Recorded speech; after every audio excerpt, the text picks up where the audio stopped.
ઓમ શાંતિ। આજની આપણી કહાની છે એક ભક્તની, જે ભગવાનને ખૂબ દિલથી યાદ કરે છે। આ કહાનીમાંથી આપણને કંઈક વિશેષ પ્રેરણા મળે છે।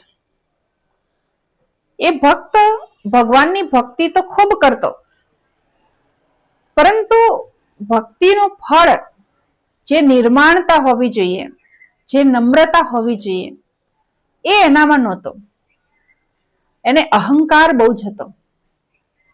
એને એ વાતનો અહંકાર હતો કે મારા જેવી તો ભક્તિ આખા ગામમાં બીજું કોઈ ના કરી શકે। એ વ્યક્તિ એકલો જ રહેતો હતો, ઘરમાં બીજા કોઈ સભ્યો નહોતા, જેના કારણે એનો દિવસનો મોટા ભાગનો સમય ભક્તિ કરવામાં જતો। ક્યારેક હવન કરે તો ક્યારેક પૂજા પાઠ, ક્યારેક વ્રત ઉપવાસ, ઘણું બધું એ કરતો। વાત સાચી હતી કે પરમ ભક્ત હતો, પરંતુ એને એ વાતનું અભિમાન પણ હતું કે મારા જેવી ભક્તિ તો બીજું કોઈ ના કરી શકે। હું ભગવાનનો પરમ ભક્ત છું, આવું એને અભિમાન હતું। અને એ અભિમાનના કારણે એ પોતાને બીજા કરતા જુદો સમજતો હતો કે હું અલગ છું, હું વિશેષ છું। બીજા બધા લોકો પણ ગામમાં ભગવાનની ભક્તિ તો કરતા હતા, પરંતુ આ વ્યક્તિ જેટલો સમય કોઈ નતા કાઢી શકતા। એટલે આ વ્યક્તિને એટલું બધું અભિમાન થઈ ગયેલું કે હું જે ભક્તિ કરું એના જેવી તો કોઈ કરી જ ન શકે। હવે એકવાર એવું થાય છે કે એક ગામમાં, જે ગામ બહાર નદી છે, એમાં પૂર આવે છે અને સરકાર જે છે એ જાહેરાત કરે છે કે હવે તમારે બધાએ ગામ ખાલી કરવાનું છે। હવે જ્યારે આવી સૂચના મળે છે ગામવાળાને, ત્યારે બધા પોતાનો કિંમતી સામાન ભરી અને ગામ છોડવા માટેની તૈયારી કરી દે છે। હવે જે આ ભાઈ છે, જે બહુ જ ભક્તિ કરનાર છે, એના આડોશી પડોશી પણ બધો સામાન ભરી રહ્યા છે, જે કિંમતી સામાન સાથે લઈ જઈ શકાય એવો સામાન ભરી રહ્યા છે, પરંતુ આ ભાઈ તો કઈ તૈયારી નથી કરતા, શાંતિથી બેઠા છે। પડોશીઓ પૂછે છે કે શું તારે નથી આવવાનું ગામ છોડીને? પેલો ભાઈ કહે છે કે ના, તમે બધા જાઓ, મારા માટે તો મારો ભગવાન બેઠો છે। પેલા પડોશીઓ જ્યારે નીકળે છે બધું લઈને, ત્યારે પણ એને બોલાવતા જાય છે, કારણ કે આ ભાઈ એકલો જ છે, ઘરમાં બીજું કોઈ નથી। એટલે પડોશીઓને થાય છે કે આ બિચારો એકલો અહીંયા ફસાઈ જશે તો એને કોણ કાઢવા આવશે? તો ફરીથી પડોશીઓ એને કહેવા આવે છે કે ચાલ ભાઈ, અમે લોકો ગામ છોડીને જઈએ છીએ, તું પણ અમારી સાથે ચાલ। પેલો ભાઈ કહે છે કે મારા માટે તો મારો ભગવાન બેઠો છે, તમે બધા જાઓ। હવે સ્વાભાવિક છે કે એક બે વાર કોઈ કહે, પરંતુ પોતાનો જીવ તો જોખમમાં ના મૂકે ને, એટલે પડોશીઓ શું કરે છે? જતા રહે છે। હવે આ ભાઈ જે છે એની આજુબાજુમાં કોઈ નથી, બધા નીકળી ગયા। જેમને જેમને સમાચાર મળતા ગયા એ બધા ગામ છોડીને જતા ગયા। હવે ગામમાં પાણી ભરાવાના ચાલુ થાય છે। ગામમાં જેવા પાણી ભરાઈ જાય છે એવી નાવ ફરતી થઈ જાય છે, ગામમાં હોડીઓ ફરતી થઈ જાય છે કે કોઈ ફસાઈ ગયું હોય તો એને બચાવી લાવીએ।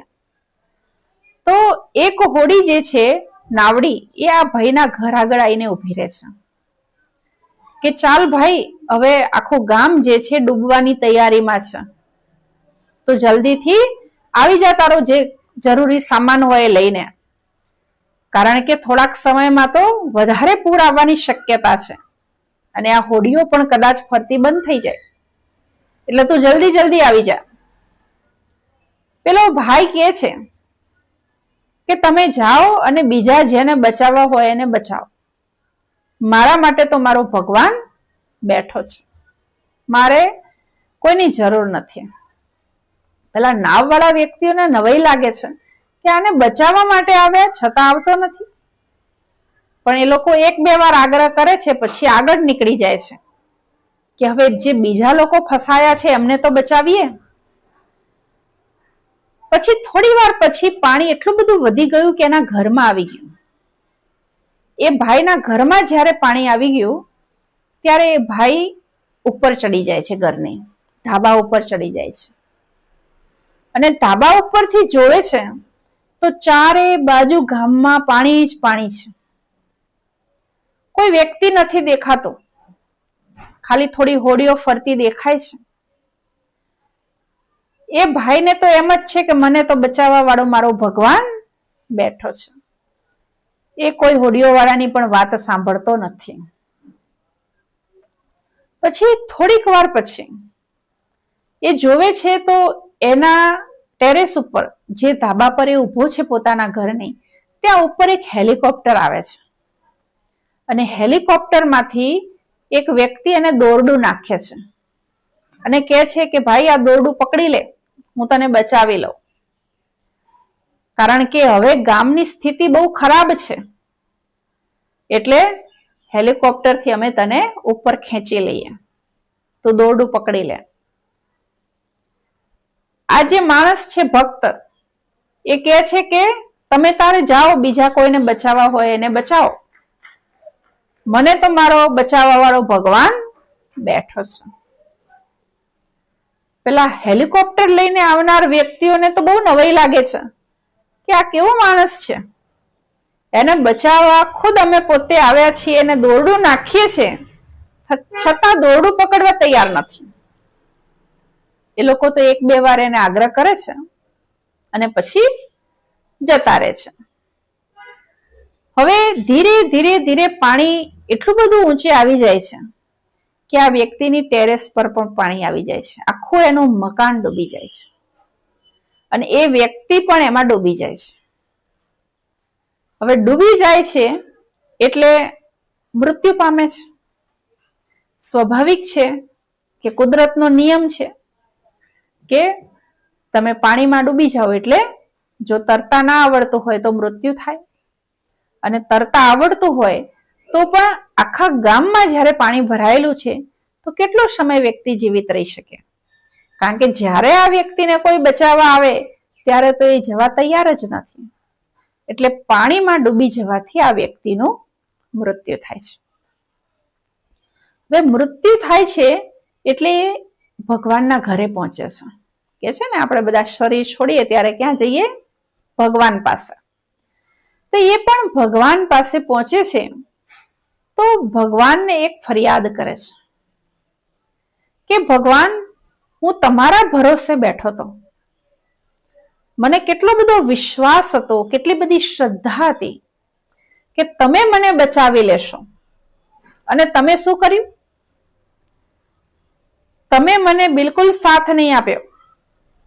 તમે મને બચાવવા કેમ ના આવ્યા? ભગવાન કહે છે કે જો ભક્ત, સૌથી પહેલા તારા પડોશીઓ તને કહેવા માટે આવ્યા હતા.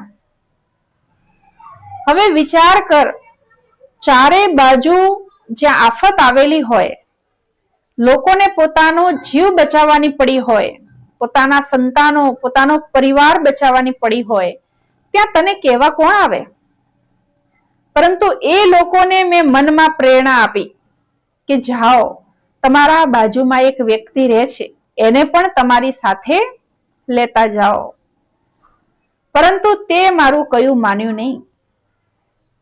ચલો, તે એક વાર કયું ન માન્યું તો બીજી વાર મેં પેલી નાવ વાળા વ્યક્તિઓને મોકલ્યા, હોડીઓ વાળાને મોકલ્યા કે જાઓ અને પેલા વ્યક્તિને બચાવો, કારણ કે હવે તો એના ઘર સુધી પાણી પહોંચી ગયું છે.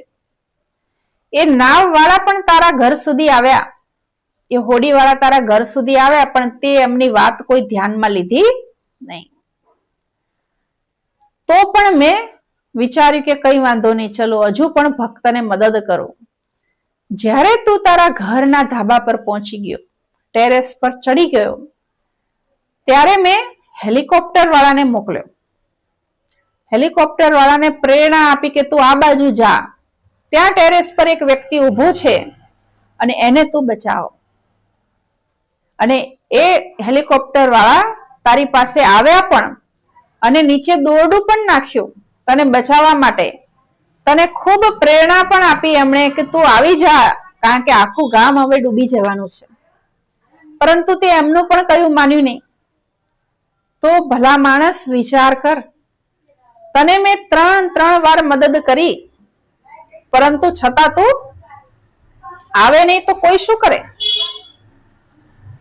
ભગવાન મદદ કરે છે પણ ડાયરેક્ટ ઉપરથી હાથ લાંબો કરીને તો નહીં કરે ને. કોઈના કોઈ માધ્યમથી તમને મદદ કરે છે.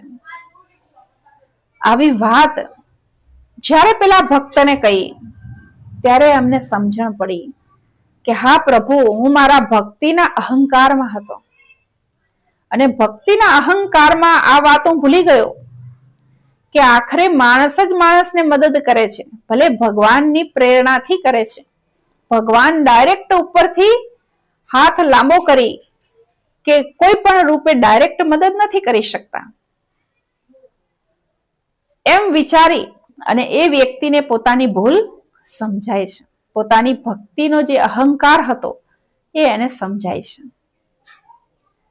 આ વાર્તા પરથી આપણને કંઈક પ્રેરણા મળે છે કે આપણે ભગવાનને યાદ તો કરીએ છીએ, સારા કર્મો તો કરીએ છીએ, પરંતુ ઘણીવાર સારા કર્મો કરવાનું, ભક્તિ કરવાનું પણ આપણને અભિમાન આવી જતું હોય છે કે મારા જેટલા શ્રેષ્ઠ કર્મો તો કોઈ કરી શકે જ નહીં.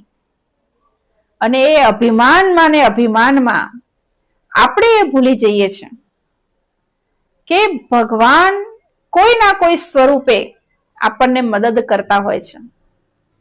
આપણે એવું વિચારીએ કે મારે તો કોઈની જરૂર નથી, તો એવું શક્ય નથી. કારણ કે ભગવાન પણ મનુષ્યના માધ્યમથી જ તમારા સુધી પહોંચે છે. અત્યારે પણ પરમાત્મા સૃષ્ટિ પરિવર્તનનું કાર્ય કરવા આવી ચુક્યા છે. વિશ્વ પરિવર્તનનું કાર્ય ગુપ્તમાં ચાલુ છે, પરંતુ એ કાર્યને સમજાવવા માટે પરમાત્મા ડાયરેક્ટ તો સામે તમને દેખાય એવા સ્વરૂપે નહીં આવે.